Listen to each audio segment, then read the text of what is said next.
सांगितलं याच्यावर तुमचा काय आक्षेप आहे? तुम्हाला असं वाटतं की ते चुकीचं वाटतं आहे? बघा, त्याच्यामध्ये खूप काही त्यांच्यात संभाषण झाले, खूप वेगवेगळ्या पद्धतीने चुकीचे संभाषण केले. आज महाराणी येसूबाईंच्या तोंडावून सांगितलं की असे भाऊ कुणाच्याही दुश्मनाच्या घरात सुद्धा जन्माला येऊ नये. ही खूप पोचणारी टोचणारी आम्हाला हृदयात म्हणजे खूप वेदना देणारी गोष्ट आहे. त्यानंतर त्यांनी डायरेक्ट राजे शिर्के घराण्यातला व्यक्ती त्यांना वाट दाखवते की शिवराय छत्रपती संभाजीराजांना पकडण्यासाठी या रस्त्याने जा, असं पकडा, इकडे जा, तिकडे जा, असा कुठला संदर्भ घेऊन त्यांनी दाखवले हे आम्हाला पाहिजे. बाकी गोष्टी पण अजून एक मिनिट त्याच्यामध्ये याच सीनवर अक्षय तुमचा होता तर अरुण कोल्हेंची जी सिरियल आली होती त्यात देखील गणेशराजांना त्याच भूमिकेत दाखवले. नाही, या ऐका, या आधी चित्रपट छावा चित्रपट 2-3 निघलेले आहेत. ऐका, जस्ट छावा सिरियलच्या वेळेस आम्हा प्रत्येक राजे शिर्क्यांना विश्वासात घेऊन घेतलं होतं. तिथं आम्ही पण विचारलं होतं की हा चित्रपट छावा म्हणजे छत्रपती धर्मरक्षक छत्रपती संभाजीराजे सिरियल, ह्या सिरियलच्या विषयी आम्ही सर्व महाराष्ट्रातील तमाम आम्ही वेगवेगळ्या विभागातले संस्थानिक आहोत. आज आम्ही महाराष्ट्रात आलोय. मी किल्ले धर्मवीर बहादूरगडचा संस्थानिक आहे. तिथं आमच्याकडे 360 एकराचा किल्ला आहे आणि बाकी तिथं आम्ही कसे गेलो, काय गेलो, हे छत्रपती संभाजीराजांना सोडवण्यासाठी आम्ही तिथं आमचे घराणे गेले होते. बाकी आमचे वेगवेगळे पसरणे असो, बाकी असो, साताऱ्याचे असो, नागपूरचे असो, सगळे वेगवेगळ्या पद्धतीने आम्ही इथं आले महत्वाचे लोक. मला असं वाटतं त्यावेळेस ज्यावेळेस धर्मरक्षक छत्रपती संभाजीराजे ही सिरियल होताना अमोलजी कोल्हेंनी खूप सुंदर पद्धतीने मांडण्याचा प्रयत्न केला. बघा, दबाव आहे, सगळ्या गोष्टी आहे, आम्ही दबाव म्हणत नाही. इतिहासाप्रमाणे आपण घ्या, इतिहास योग्य तो समाजापुढे देशापुढे आणा, या जगापुढे आणा, परंतु इतिहासात तोडफोड करून समाजात दूषित वातावरण करू नका असं मला वाटतंय. नाही, आम्हाला कुणी टार्गेट करतं ह्यापेक्षा उत्तेकर जे दिग्दर्शक आहे आणि छावा कादंबरीचे प्रकाशक आणि जे आज लेखक नाहीत, परंतु आम्ही त्यांना पण लीगल नोटीस दिली आहे. छावा कादंबरीच्या प्रकाशकाला आम्ही मुख्यमंत्री, उपमुख्यमंत्री आणि दोन्ही उपमुख्यमंत्री आणि सेन्सर बोर्डसह सर्व प्रशासकीय विभागाला आम्ही विनंती केली आणि त्यांना नोटीस पण दिली आहे. लीगल नोटीस देऊन सांगितलंय की ह्याचा आम्हाला पुरावे पाहिजेत किंवा ब्राफ दाखवू नाही तर श्राद्ध करा. आम्हाला फक्त पुरावे पाहिजेत. आम्ही चुकलो कुठं? पण आता हे चित्रपट आपण दाखवलं, तुमचा त्याच्यावर आक्षेप आहे. तुम्हाला पिढ्यानपिढ्या तुमच्या वरिष्ठांनी तुमचे आजोबा असतील यांनी काय स्टोरी सांगितली होती, काय सीन होता तो? बरोबर. मुख्य बघा, बऱ्याचशा गोष्टी आहेत जे आता काही डायरी आहेत मार्टिन वगैरेच्या, त्याच्यामध्ये असं दाखवत आहे की कुणी कारकून आहे, कोणी चिटणीस आहे, पण आम्ही कुणाचं नाव घ्यायचं नाहीये आणि कुणाच्याही बोलण्यावर आम्ही कुणाला आहात करायचे नाही. हे एक संशोधनाचा भाग आहे. आम्ही बोलण्यापेक्षा आमचे पूर्वज म्हणले की आपण छत्रपती संभाजीराजांसाठी लढलो.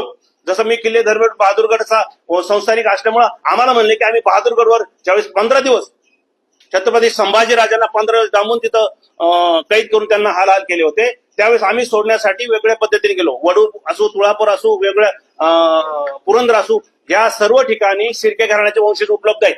कारण तिथं जाताना आम्ही छत्रपती संभाजीराजांना सोडण्यासाठी तिथं पोहोचलो होतो. आणि आता ह्या संशोधनाचा भाग आहे. मी म्हणतो इतिहास संशोधन चांगलं व्हावं, समाजामुळे योग्य इतिहास व्हावा, कारण पुढची पिढी हा सगळं संपणार आहे. कारण इतिहास हळूहळू सगळा फोडला जातोय. आज तुम्ही बघताय सोशल मीडियामध्ये नवीन येतात आणि हे चित्रपट, पर उद्या येणारी पिढी काय म्हणणार, चित्रपटच हा इतिहास असतो. कारण आज कुठलं तरी कादंबरी इतिहास बनतोय तर उद्या चित्रपट इतिहास होईल. आणि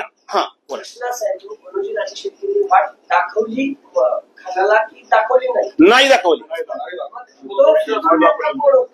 मी काय म्हणतोय, ज्या वेळेस आता बघा, आम्ही माहिती अधिकाराखाली काही गोष्टी काढल्या होत्या. आम्ही पुरातन इथं आमचे शिवाजीराजे शिर्के सुद्धा आहेत, जे की इतिहास संशोधक लेखक आहेत. खूप मोठे त्या विषयावर खूप मोठं संशोधन झालंय. लक्ष्मणराजे शिर्के आहेत, त्यांनी पण याच्यावर खूप मोठे प्राध्यापक आहेत, त्यांचे पण संशोधन झालंय. इथं शिवाजीराजे शिर्के ज्येष्ठ पत्रकार आमचे आहेत, त्यांना बसायला जागा नसल्यामुळे सॉरी तुम्ही काका पुढे यावं असं मी विनंती करतो. परंतु ह्या सगळ्या संशोधनामध्ये शिर्के घराणं दोषी नाहीये. बघा, त्याच्यामध्ये आम्ही माहिती अधिकारात पुरातन विभागात आणि महाराष्ट्र शासनाच्या पुरालेख विभागामध्ये आम्ही विनंती केली की असे काही पुरावे तुमच्याकडे काही सापडतात का, काही संदर्भ असले तर आम्हाला द्या. तर त्यांनी स्पष्ट सांगितलं की असले कुठलेही पुरावे आमच्याकडे उपलब्ध नाहीत. मग इथून पुढे जर असतील तर का नाही बनावट असू शकतात. हे 2009 27 जुलै 2000 माहिती अधिकाराच्या माध्यमातून हे काढलं. हो, आम्ही वेळोवेळी ह्याच्याविषयी आम्ही आक्षेप करणार करतो. हे त्याच्यानंतर कंटिन्यू आहे, याच्यानंतर चालूच आहे आमचं. कारण प्रत्येक वेळेस आता कोण युट्यूब चॅनल बोलतोय किंवा हिंदीवाला कोणतरी असं आहे की लाखो मिलियन युट्यूब चॅनलचे आजकाल खूप मोठे फॅन आहे. तर ते लोक अचानक ते दाखवतात कुठं कंटेंट्स मध्ये. त्यांना तुम्ही युट्यूब गुगलवर सर्च केलं, विकिपीडियामध्ये सर्च केलं तर ते टाकलेला, कारण त्यांनी फक्त संदर्भ घेतला छावा कादंबरी. पण छावा कादंबरी हे काल्पनिक आहे. काल्पनिक असल्यामुळं त्याला इतिहासाचा आधार नाहीये. आणि आम्ही स्वतः तहसील केलं. आम्ही तिथं गेल्यानंतर तो माणूस जर व्यक्ती हयात नाहीये तर दोषी कोणाला धरायचा. मग आम्ही त्या प्रकाशाला काय नसून सांगितलंय हे कंटेंट्स बंद करावेत, ह्याच्यात जे आक्षेपार्ह विधान आहे हे कमी करावेत. आणि आता सुद्धा आम्ही चित्रपटाला सुद्धा विनंती करतोय.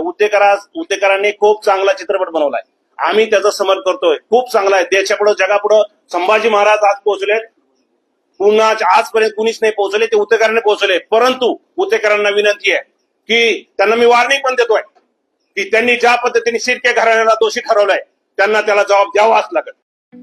ठळक घडामोडींसाठी देशोन्नती न्यूज चॅनलला सबस्क्राईब करा आणि बेल आयकॉन प्रेस करा. मुंबई, पुणे, नागपूर, मराठवाडा असो का विदर्भ, राजकीय, सामाजिक, शैक्षणिक क्षेत्र असो का क्रीडा, सर्वच घडामोडीचे विश्लेषण पाहायला विसरू नका. फक्त देशोन्नती न्यूजवर.